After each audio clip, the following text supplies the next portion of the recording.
Hey everybody, it's me, Laura, just coming here to pop in and say hi, check in, see how everybody's doing. Um, Taking advantage of the fact that my husband is not at home. He is out having dinner with a friend, a buddy of his. And for those of you who don't know me, my name is Laura. I live out on the east shore of Maryland. And today's topic, I like to have conversations of support with everybody. And so today's topic, I just wanted to touch on a little bit about daily grief, about living with a chronic illness, and acts of kindness. So today, um, it's the if you don't know, the reason I talk about grief is because um, 14 weeks ago, about this time of day, um, as a mom of three, our son AJ, who was born with muscular dystrophy, Duchenne muscular dystrophy, was 26 years old, got the dreaded virus that we all try and avoid, and back in November. And as he was getting better, we were preparing to bring him home. He went into cardiac arrest and actually passed away on November 11th of 2022. So since then, my life has been filled with daily grief. And when I say that, that means some days are lots of crying. If you watch the video before this, you know I cried a lot during that one. Right now I'm doing good, so we're gonna keep this one lighthearted. But you know, I've already cried once today, um, uh, because where did I put it? I received in the mail today. I don't know if you'll be able to see this, but I received a book from a friend that was also a teacher of my son. He has a book, and he wrote such a nice, lovely note in it um, to me, and I received that in the mail today.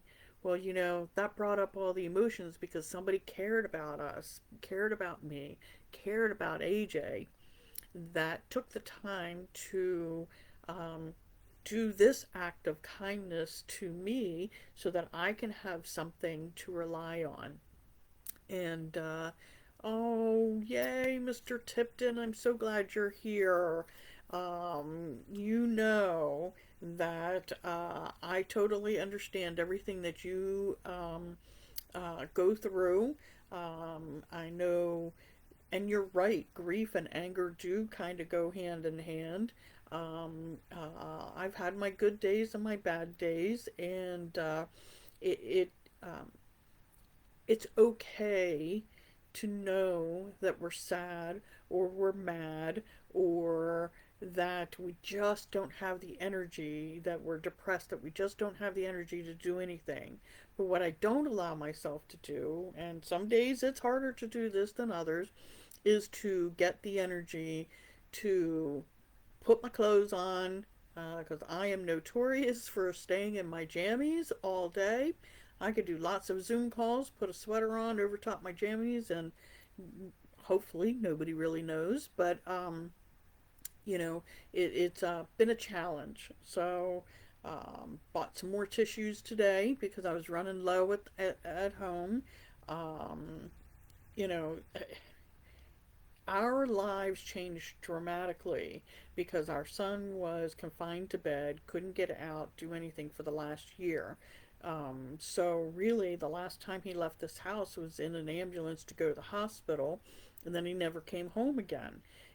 So when you are a caregiver, 24/7, 365 days out of the year, it's a big adjustment when that person's not here anymore. I still struggle to know that it's okay for my husband and I to leave the house at the same time to go to the store together, you know. So today has been a fairly pretty decent day. We went to the grocery store. I'm going to tell you one of the things. AJ's birthday was February 1st, where it would have been where he would have turned 27 years old if he was still here with us. So, in my mind, it's also his first birthday in heaven. That day, I did not want to stay at home and be sad all day. And so we had originally planned to take lunch to the ICU unit that took care of him for the last 9 days of his life on that day. Unfortunately, the hospital had some computer issues and had to ask us to reschedule it. So I'm excited to say that tomorrow, Friday, my husband and I are taking lunch up to the ICU unit, and we are going to be able to give back. We've ordered some food that we're going to go pick up tomorrow. We've bought some stuff that we're taking with us, the non perishable stuff, and I'm really looking forward in a positive way to see some of the nurses up there that help take care of AJ. One in particular is a young man who's not much older than AJ, maybe 2 or 3 years older. Um, uh, Out of the 9 days AJ was there, he probably was assigned AJ 4, maybe 5 times, something like that. But Tyler is his name, and I wanted to make sure that we could visit with him and thank him again for all that he did for AJ. AJ did like him and got, you know, um, when you're not feeling good and you're in the hospital, you're not really the best patient, are you? Sometimes you want to argue. Sometimes it was hard to understand what AJ was trying to tell us, and we're struggling to hear. Plus, we're wearing the face masks and everything, so it wasn't the easiest of days that he was there, but Tyler did a wonderful job with him. So that's one thing that I wanted to do is to acknowledge him again and let him know that he should not give up on this career choice. I didn't want because I know the unexpected death of AJ that day kind of hit home for a couple of them that day. So it's just like being a first responder, right? And you all, those of you who know our family, my husband is a retired Leo, law enforcement officer. And when you're a first responder and you're working out on the road and you come across bad accidents or bad situations and things like that, it takes a toll on you. So just like them, our nurses and doctors are affected too, but they know how to compartmentalize it so that it doesn't affect how they continue doing their job, right? So I just wanted to reassure him that he chose the correct path, that he was meant to be there to help us take care of AJ. And even though I wanted to share one of my other, sorry, one of my other, that's the only notification I can hear on my phone, so it means I have an email. I'll check that later.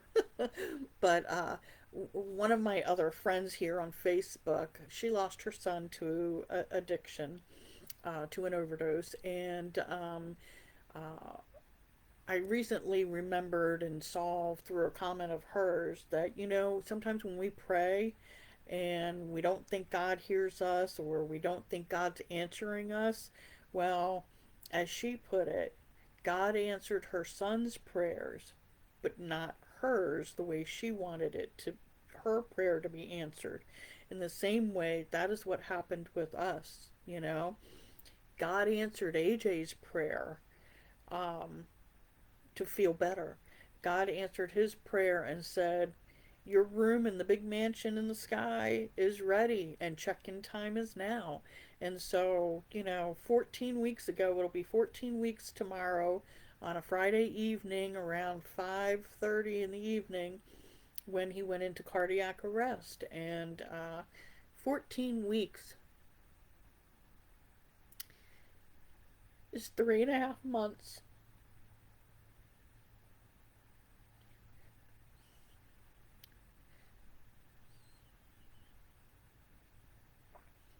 didn't want this one to be crying, but it's hard. It's hard not having him here. It's hard to go to the store and go, oh, hey, you know what? This is something AJ would have liked, and I don't have to buy it. Things like that. But he did answer AJ's prayers. My prayer had been to also help AJ feel better, but I meant to keep him here, right? And so he answered my prayer with saying, no, I need him home with me right now. So um, just know, keep praying, and God will answer you. But remember, his answers are either yes, no, not right now, or here's something else that I want you to consider. Here's another option, right?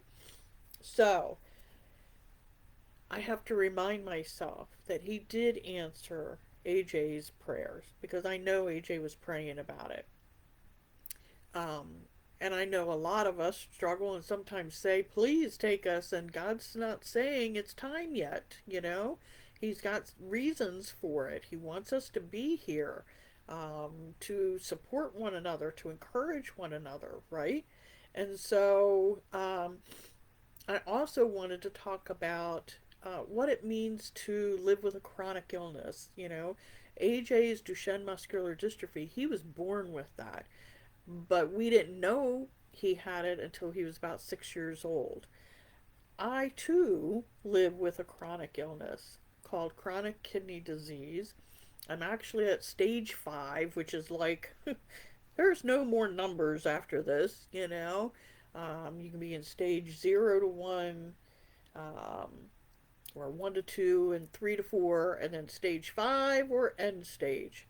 And I'm in the stage 5. However, I have not had to start dialysis or anything like that yet.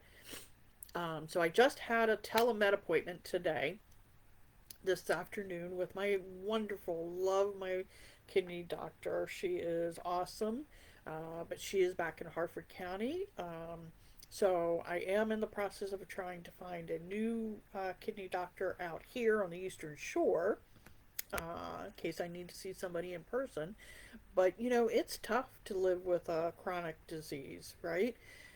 And I had been on the transplant list for several years, and then when the pandemic hit, I kind of put myself on inactive, even though I was towards the top of the list, where I could get the phone call, but couldn't do it with I couldn't do it with AJ here. I didn't think it was fair to ask my husband to care for two of us, right? Because AJ required all of our energy to take care of him. There's no way he could have taken care of me and all of that. What would we have done? So I just kind of made sure, did my best to keep all my numbers going good, which I am still stable. However, she thinks that I need to get myself back on the list now, that AJ would want me to take care of myself, which many of you would probably tell me that's what AJ would want me to do now, right? However, I'm still praying about it. I'm not sure I want to, because it's a whole nother change in life, whether you have to do dialysis or,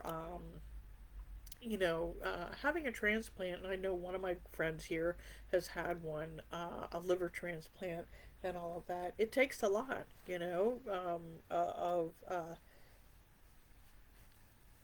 energy to make sure that you don't reject it. I don't want to be any worse than I am now. So that means Miss Laura is going to have to redo her diet again, because I freely admit, probably in the last 3.5 months, I have not eaten the best because I am an emotional eater. And as you can tell, I get emotional easy, right? So I probably have not chosen the best foods for my particular situation. So I am going to have to cut out my dairy, and I love cheese on my salads and portobello mushrooms and stuff. I'm going to have to cut out chocolate. So that means I can't eat a lot of chocolate, or if I do, it needs to be for a special occasion like my birthday or a friend's birthday. But I can't eat it every day. So, Lent's coming up, Ash Wednesday and Lent. So I guess I really am going to give up chocolate for Lent. Haven't done that in a couple of years, so I guess I'm going to have to buckle down and do that, and I'm going to have to get myself outside and start walking. Need to lose just a little couple of pounds, I think. Maybe that'll all help. If that all helps keep my numbers down, I will be perfectly happy to stay that way, right? So, until God says my room's ready. So, um, that is my next challenge to get through, is that we're going to be working on that. And it's also hard now that there's only two of us. This is like in a normal empty nest syndrome. We've not had an empty nest before. So even just making meals for two people versus three is sometimes a bit of a challenge because you feel like you end up with leftovers all the time, don't you? And finding the foods that we both like, instead of just kind of being a short order cook and making our own things, right? So that is the goal. So not a lot of cake. I'm sorry, my friend Sandra. I can't have a lot of cake anymore. I can't have the chocolate. I need to cut out the dairy. Um, I had already switched to the almond milk and didn't really use that a whole lot, but I think the last couple of months I have just kind of let the emotions get the best of me and gotten lazy in making sure that, oh, and I need to double up on my water. I'm always drinking water, but I need to do more. So we have to do that. So the other thing, uh, the other thing, hey Liz, how are ya? Yeah, I do like the almond milk too. I haven't tried like oat milk or anything like that. So, um, I have been using that. I just have to redesign how I'm gonna eat because I really only do one or two meals a day. I'm not consistent with even two meals a day. Um, but that's my goal. That's my new focus. But I'm also wanted to talk about acts of kindness, and I've already mentioned one that I received this book today from my friend, who was a teacher at Harvard Tech, and he taught my kids and especially AJ, and that was a very nice surprise to get that in the mail today. Haha, yes, I would love an accountability partner. I think we'd make a good team on that, Liz. So yeah, we'll come up with something on how we do this, but start thinking about what we can do. Um, I so our big act of kindness is to take lunch to the Atlantic General tomorrow. We are going to bring lunch to the ICU department, and I'm actually um, next week I have a meeting there. I'm going to be, I think, volunteering with their care department as like a chaplain in their volunteer program. Um, and also picture candy striper. So maybe this will be my shirt. I'll wear my my striped shirt.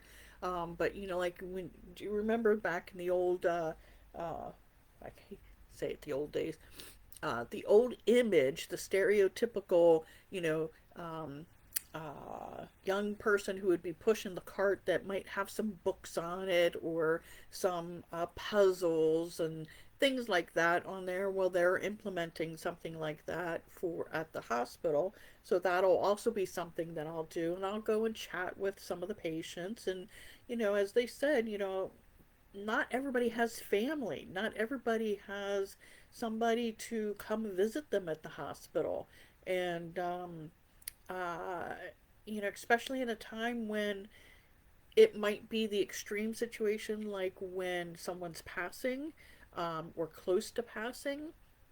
And so I'm looking forward to that. And yes, Liz, I think we can make a big connection with that.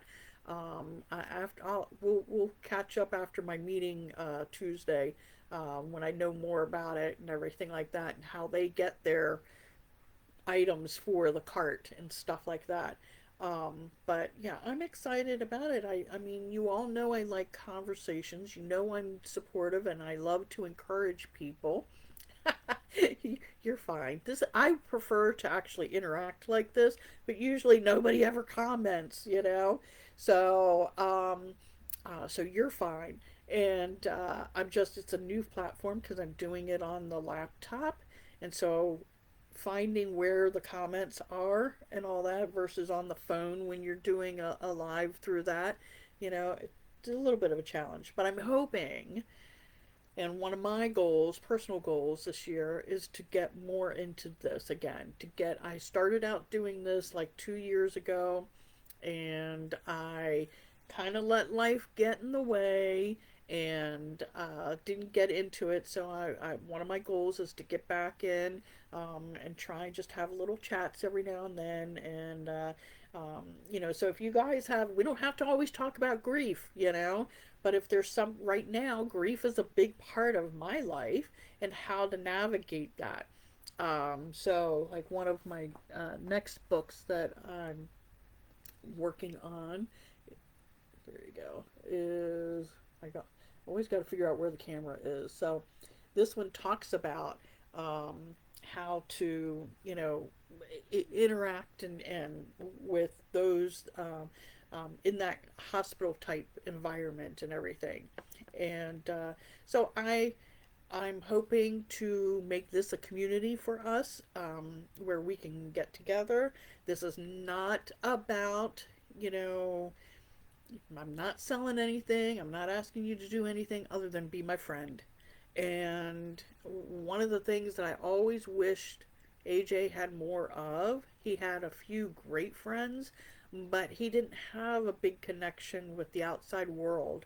And I want us to be able to talk about that. I want us to be able to help each other become friends with each other. So many of us on Facebook just click add, right? Add friend. And are you really looking for a friend, or are you just looking to have another customer, right?